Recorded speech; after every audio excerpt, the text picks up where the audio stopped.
오늘 선생님이 들려줄 이야기는 트리나 플러스의 꽃들에게 희망을 이라는 책이에요. 이 책을 통해서 여러분은 어떤 것을 느낄 수 있는지 곰곰이 생각하면서 들어보세요. 꽃들에게 희망을. 아주 옛날 작은 호랑 애벌레 한 마리가 오랫동안 아늑한 보금자리가 되어주었던 알을 깨고 나왔습니다. 호랑 애벌레가 말했습니다. 세상아 안녕. 햇빛 속으로 나오니까 정말 환하구나. 배가 고픈걸. 이런 생각이 들자 호랑 애벌레는 자기가 태어난 곳인 초록빛 나뭇잎을 갉아먹기 시작했습니다. 그 나뭇잎을 다 먹자 또 다른 나뭇잎을 먹었습니다. 그리고 호랑 애벌레는 무럭무럭 자랐습니다. 몸이 자꾸만 또 다른 잎을 커졌습니다. 그러던 어느 날 호랑 애벌레는 먹는 일을 멈추고 생각했습니다. 그저 먹고 자라는 것만이 삶의 전부는 아닐 거야. 이런 삶과는 다른 무언가가 있을 게 분명해. 그저 먹고 자라기만 하는 건 따분해. 그래서 호랑 애벌레는 오랫동안 그늘과 먹이를 제공해준 정든 나무에서 기어 내려왔습니다. 호랑 애벌레는 그 이상의 것을 찾고 있었습니다. 세상은 온갖 새로운 것들로 가득 차 있었습니다. 풀과 흙, 구멍, 작은 곤충. 이 모든 것이 호랑 애벌레의 마음을 사로잡았습니다. 하지만 그 어느 것도 호랑 애벌레를 만족시켜주지는 못했습니다. 그러던 어느 날 호랑 애벌레는 자기처럼 기어다니는 애벌레들과 마주쳤습니다. 호랑 애벌레는 유난히 가슴이 설레었습니다. 하지만 그들은 먹는 일에만 정신이 팔려 있어서 이야기할 겨를이 없었습니다. 얼마 전까지 호랑 애벌레가 그랬던 것처럼 말입니다. 저희들은 삶에 대해 나보다도 아는 게 없어. 호랑 애벌레는 한숨을 지었습니다. 호랑 애벌레는 바삐 기어가는 다른 벌레 떼를 보고 애벌레 떼를 보고 그들 틈에 끼어들게 됩니다. 꿈틀거리며 기어 올라가는 애벌레 기둥 속으로 밀고 들어가서 호랑 애벌레는 밟히고 차이며 다른 애벌레들을 밟고 올라갑니다. 다른 애벌레들은 친구가 아니라 위협과 장애물 뿐이었습니다. 하지만 어떤 날은 제자리를 지키는 것만으로도 힘겨웠습니다. 그럴 때면 특히 불안의 어두운 그림자가 호랑 애벌레의 마음을 괴롭혔습니다. 그림자는 이렇게 속삭이곤 했습니다. 꼭대기에는 뭐가 있지? 우리는 어디로 가고 있는 거지? 하루는 하도 화가 나서 그림자의 속삭임을 더 이상 참지 못하고 버럭 고함을 질렀습니다. 나도 몰라. 그런 건 생각할 시간도 없단 말이야.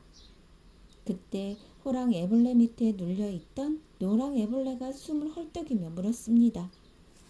너 방금 뭐라고 했니? 호랑 애벌레는 얼버무렸습니다. 혼잣말을 한 것뿐이야. 별로 중요한 건 아니야. 우리가 어디로 가고 있는지 궁금했을 뿐이야.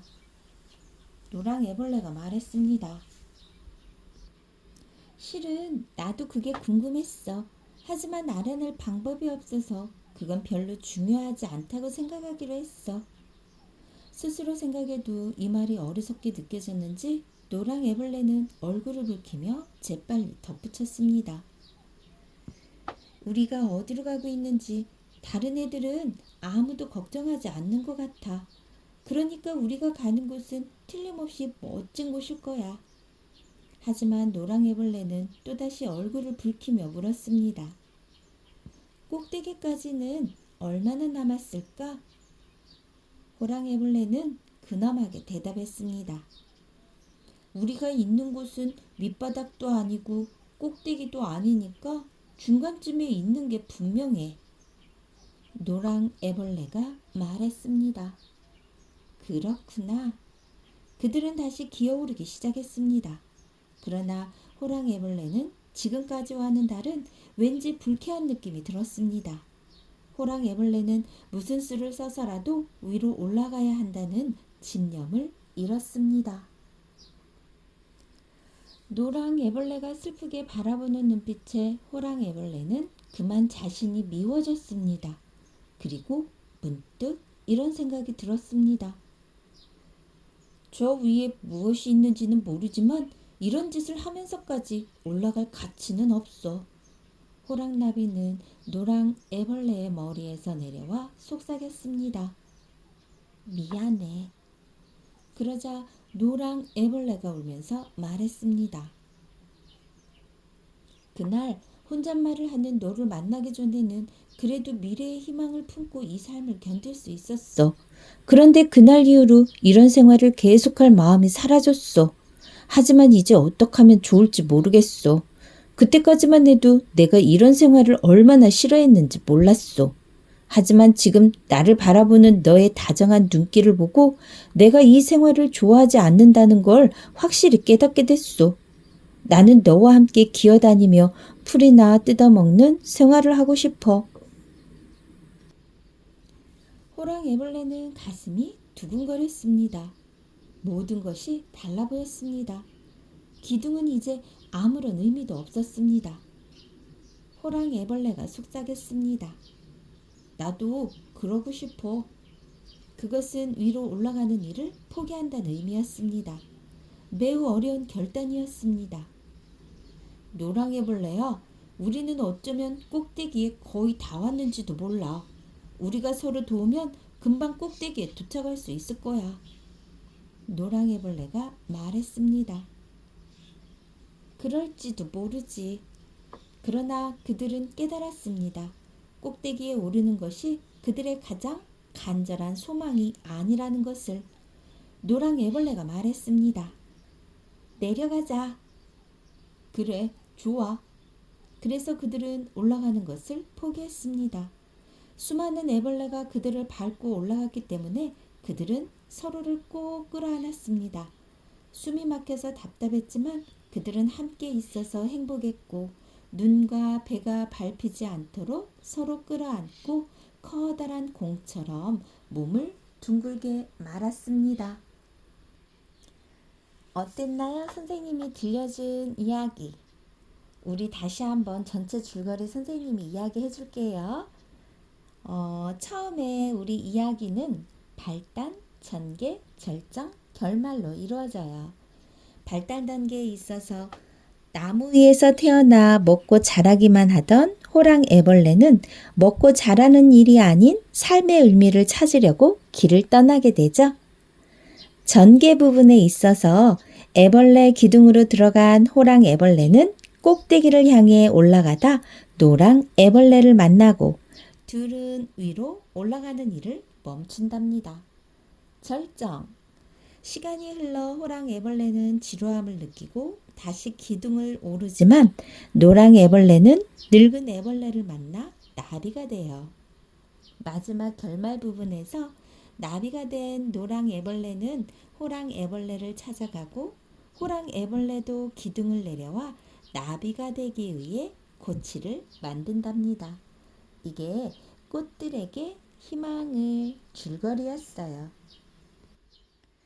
나비의 한 사례 한번 볼까요? 나비가 알을 낳고 일주일 정도 지나면 애벌레가 껍질을 물어뜯고 밖으로 나와요. 애벌레는 보통 식물의 잎을 먹고 자라며 허물을 벗고 점점 크기가 커지죠. 다 자란 애벌레는 번데기가 되기에 적절한 장소를 찾아가서 잎에서 씨를 뽑아내 번데기가 됩니다.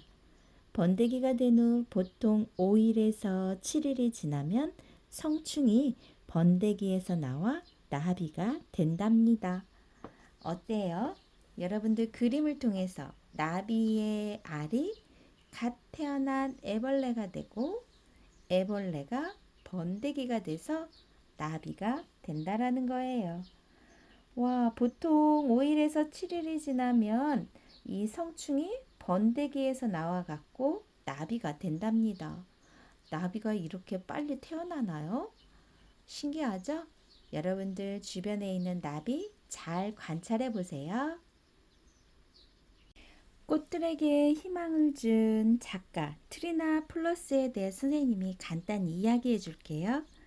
이 글을 쓴 작가인 트리나 플러스는 국제여성운동단체인 그레일의 회원으로 14년 동안 공동 농장에서 일하며 우유를 짜고 채소를 재배하며 공동체 생활을 유지하기 위해 조각품을 만들어 팔고 있었어요.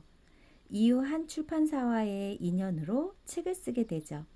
트리나 플러스는 2년여 시간 동안 고심하며 애정을 담은 손글씨로 글의 내용을 직접 쓰고 그림에 색을 입혀 자신의 책을 써냈는데 이 책이 바로 1972년에 출간된 꽃들에게 희망을입니다. 이 책은 출간 이후 오랜 시간 동안 세계 여러 나라 언어로 번역되어 수백만 부가 넘게 팔리며 베스트셀러가 되었어요. 트리나 플러스는 90세가 넘은 지금도 여성 운동가이자 조각가, 환경운동가, 유기농 정원사로 활발히 활동하고 있다고 합니다. 와, 대단하네요. 지금까지 꽃들에게 희망을 이었습니다. 좋아요, 구독 꾹 눌러주시면 계속해서 선생님이 감명 깊은 책 들려드릴게요. 감사합니다.